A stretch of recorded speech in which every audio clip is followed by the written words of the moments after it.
Então, deste modo, dá para a gente acompanhar a leitura.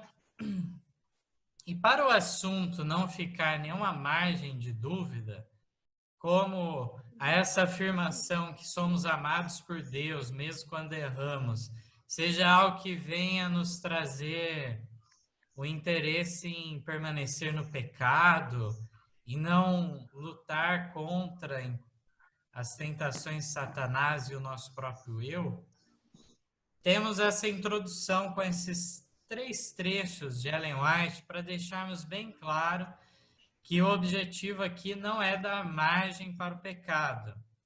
Primeiro está no Mensagens Escolhidas, página 360 do volume 1, que diz que quando nos revestimos da justiça de Cristo, não temos nenhum prazer no pecado, pois Cristo estará trabalhando conosco. Poderemos cometer erros, mas odiaremos o pecado que causou os sofrimentos do Filho de Deus. Então não há dúvida em relação a isso.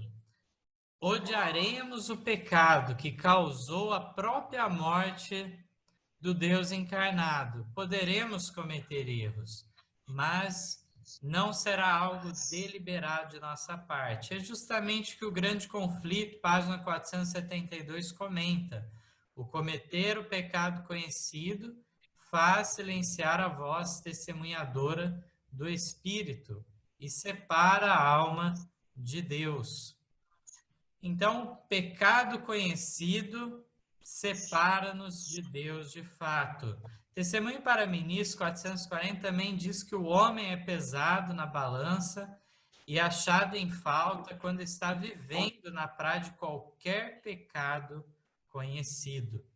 Então, é muito claro esse ponto. Isto posto, nós podemos partir para o assunto em si. O texto de Gálatas 6, versos 1 a 3, ele é muito importante ao analisarmos esse assunto, aonde vem falando não daquele que deliberadamente vai para o pecado. Gálatas 6, versos 1 a 3, declara assim: Irmãos, se algum homem chegar a ser surpreendido em alguma ofensa, vós que sois espirituais, encaminhai o tal com espírito de mansidão, olhando por ti mesmo para que não sejas também tentado. Então aqui já fala da questão de uma pessoa ser surpreendida em alguma ofensa. Levai as cargas uns dos outros, e assim cumprireis a lei de Cristo, porque se alguém cuida ser alguma coisa, não sendo nada, engana-se a si mesmo. E aqui Ellen White justamente comenta sobre isso no texto abaixo. Um texto, então, da meditação Nossa Alta Vocação, página 175, diz, então, primeiramente o texto bíblico de Gálatas 6:1, e ela comenta em seguida: aí está uma orientação especial para lidar brandamente com os que são surpreendidos em alguma falta. Surpreendido precisa ter sua inteira significação. Ser levado ao pecado sem se aperceber, não pretendendo pecar, mas pecando por falta de vigilância e de oração, não discernindo a tentação de Satanás e assim caindo-lhe no laço, é muito diverso daquele que planeja deliberadamente entrar em tentação e planeja um curso de pecado. Medidas mais eficazes são necessárias para contrapor-se ao pecado premeditado, mas o apóstolo dirige o tratamento a ser dado aos que são vencidos ou surpreendidos pela tentação. Corrigi-lo no espírito de brandura, guardando-se a si mesmo para não ser também tentado, fé e reprovações serão necessárias, e bondosos conselhos e súplicas a Deus, para levá-los a ver seu perigo e pecado. A palavra original é ajustar, como um osso deslocado. Portanto, os esforços devem ser feitos para os ajustar e fazê-los cair em si mesmos, convencendo-os do seu pecado e erro. Não deve haver triunfo na queda de um irmão, mas com mansidão, no temor de Deus, por amor de sua alma, procurai salvá-lo do pecado. Então, a leitura é muito significativa para entendermos as distinções daquele que deliberadamente se joga nesse sentido. Eu li, então, antes da oração, aquela passagem de Moisés, então, com aquela falha dele. Naquele momento, lendo Patriarcas e Profetas, lá a partir da página 417 em diante, nós vemos vários detalhes que a mensageira do Senhor nos dá em relação ao fato de que ele deu margem agora para o povo falar contra todas as advertências, os conselhos enviados através de Moisés. Agora enxergaram defeito da parte do instrumento humano e queriam desculpar o próprio pecado, uma vez que Moisés cometeu e Arão também juntamente cometeu esse erro.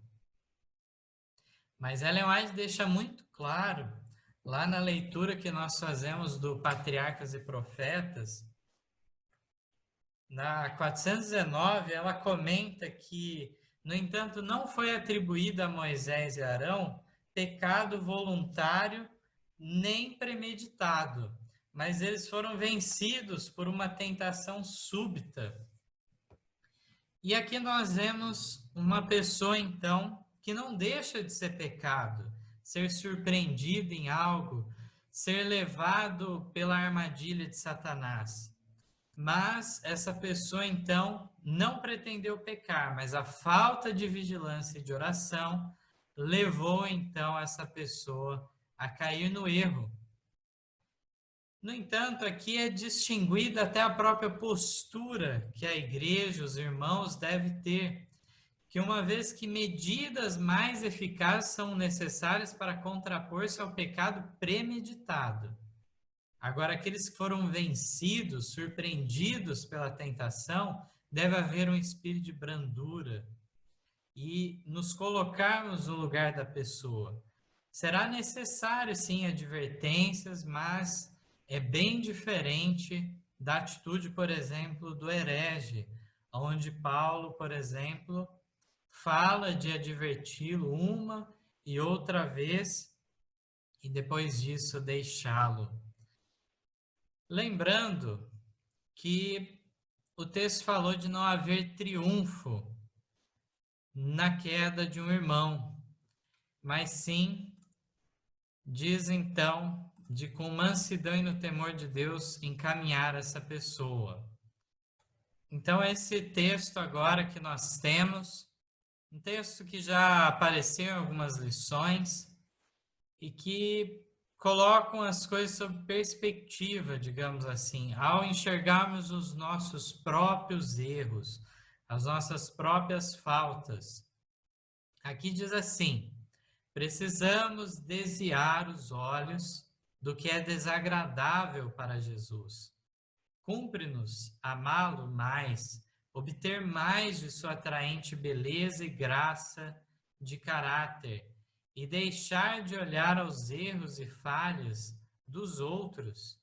Devemos lembrar que nossos próprios caminhos não são perfeitos. Cometemos repetidamente erros. Ninguém senão Jesus é perfeito. Então existe, de modo geral, muitas vezes, dois radicalismos. Dois lados equivocados. Um lado que Satanás pode levar as pessoas é justamente em direção à autojustificação. Essa autojustificação leva a pessoa a achar que pode alcançar um estágio de perfeição, onde sequer nem vai ter que falar aquelas palavras do Pai Nosso, perdoa as nossas faltas, assim como perdoamos os nossos irmãos, aos nossos semelhantes, aos que são faltosos conosco.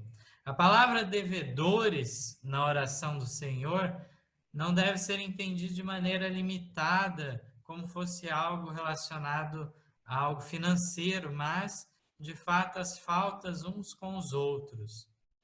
De fato, vemos dessa maneira que, por um lado, temos estes que querem atingir deste lado da eternidade, deste lado, nesse mundo ainda, uma perfeição que os textos do Espírito de Profecia e da Bíblia deixam muito claro que não será alcançado. Ninguém senão Jesus é perfeito. Ele sim é o Salvador e precisamos da sua justiça para sermos salvos. Quando nós entendemos que os nossos próprios caminhos são defeituosos, nós então amaremos de maneira correta o nosso próximo. Do outro lado, existe também aqueles que podem cair no desespero e então acharem que nada podem fazer e tudo é por conta da graça de Cristo. Nenhum esforço é necessário. Ellen White várias vezes advertiu em relação a isso, dizendo então que é uma graça barata, que não merece esse nome e que é sim uma luta da mais forte de todas, inclusive a própria luta do eu. Temos as tentações que o mundo nos apresenta, temos as tentações que vêm diretas de Satanás e os seus anjos caídos, mas temos também a luta com a nossa própria natureza pecaminosa, o nosso próprio eu. Essa é uma luta que precisa de perseverança, insistência e sempre entendendo que é através da influência do Espírito Santo em nossa vida que conseguiremos conquistar, então, uma carreira cristã progressivamente em direção ao alvo, que é Jesus, aquele caráter perfeito, aquele Salvador que nos é modelo também. Para um estudo adicional, temos aí o capítulo Cristo, nosso sumo sacerdote, no Mensagens Escolhidas, volume 1, páginas 340 a 344. Fica esse dever de casa para os irmãos. Leiam esse capítulo, é um capítulo curto, 5 páginas, e que contém um material riquíssimo. Vemos lá que Jesus está diante do Pai. Jesus ele intercede como nosso advogado continuamente, porque o seu povo continuamente comete ofensas contra Deus e tem que haver a intercessão de Deus. Vemos nesse texto também como se dá a diferença da intercessão ou da mediação de Cristo e a do Espírito Santo, que são distintas. Aqueles que vemos em nossos dias descrendo da pessoa e da divindade do Espírito Santo, ao lermos esse texto do Mensagens Escolhidas, vemos de maneira muito clara a distinção entre a pessoa de Jesus e o seu trabalho, o seu ofício como sumo sacerdote e também o papel do Espírito Santo, que trabalha uma mediação, a intercessão em nossa mente, em nossa consciência, para que frutifiquemos em boas obras, que então tenhamos o desejo de se submeter a Deus. E desse modo, ainda que suba de forma maculada, mas o Espírito Santo despertou em nós desejos elevados, boas inspirações. E depois, claro, antes de ser aceito, deve passar pela intercessão de Cristo, que é garantida pelo sangue dele derramado por nós na cruz. tenho aqui um último texto para lermos nessa noite.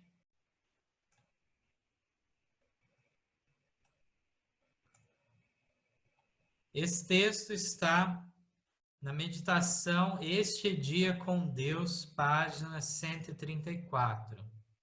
Não faz muito tempo que eu me deparei com esse texto e achei muito impressionante seu conteúdo e devemos pensar no que isso pode trazer de mudança em nossa vida diante dessa revelação. Diz assim: os que estão em ligação com Deus são condutos para o poder do Espírito Santo. Se alguém que diariamente comunga com Deus se desvia do caminho, se por um momento deixa de olhar firmemente para Jesus, não é porque peque deliberadamente, pois quando percebe seu erro, dá meia volta e fixa os olhos em Jesus. E o fato de haver errado não o torna menos querido ao coração de Deus. Sabe que tem comunhão com o Salvador. E quando é repreendido por o seu erro e em alguma questão de julgamento, não anda mal-humorado e nem se queixa de Deus, mas transforma seu erro em uma vitória. Aprende uma lição das palavras do Mestre e toma cuidado para não ser enganado novamente. Os que realmente amam a Deus têm evidências interiores de que são amados por Ele, de que têm comunhão com Cristo, de que seu coração é aquecido por ardente amor para com Ele. A verdade para esse tempo é aceita com firme confiança. Maravilhoso esse texto. Vemos então como que Satanás muitas vezes nos quer separar de Deus. No momento irrefletido, perdemos a paciência, discutimos com alguém, de repente com um familiar nosso, de repente com um estranho. Nos frustramos pelo testemunho que demos a essa pessoa que mal conhecemos.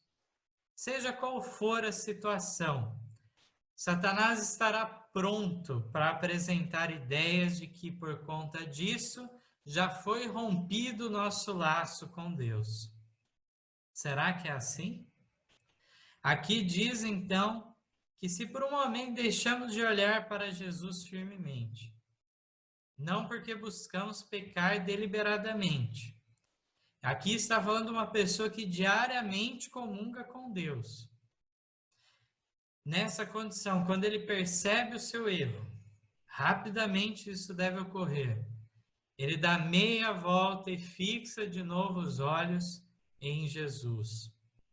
O fato dele ter errado não o torna menos querido para Deus. Deus continua amando e continua auxiliando. O Espírito Santo não abandonou essa pessoa. De fato, após tal queda, ainda que seja pequeno, aqui diz que ele aprende uma lição muito importante e toma cuidado da próxima vez para não ser enganado novamente. É claro que se vez após vez cometemos o mesmo tipo de erro, não aprendemos com a lição, alguma coisa está errada. Aqui vemos que sabe que tem comunhão com o Salvador, essa pessoa sabe. E quando é repreendido por seu erro em alguma questão de julgamento, não anda mal-humorado. Ele aceita a repreensão também. Essa repreensão pode vir da nossa consciência, mas pode vir também de algum irmão. E essa pessoa ela não vai ficar mal-humorada por conta disso, não vai se queixar para Deus, mas transformar o erro em vitória.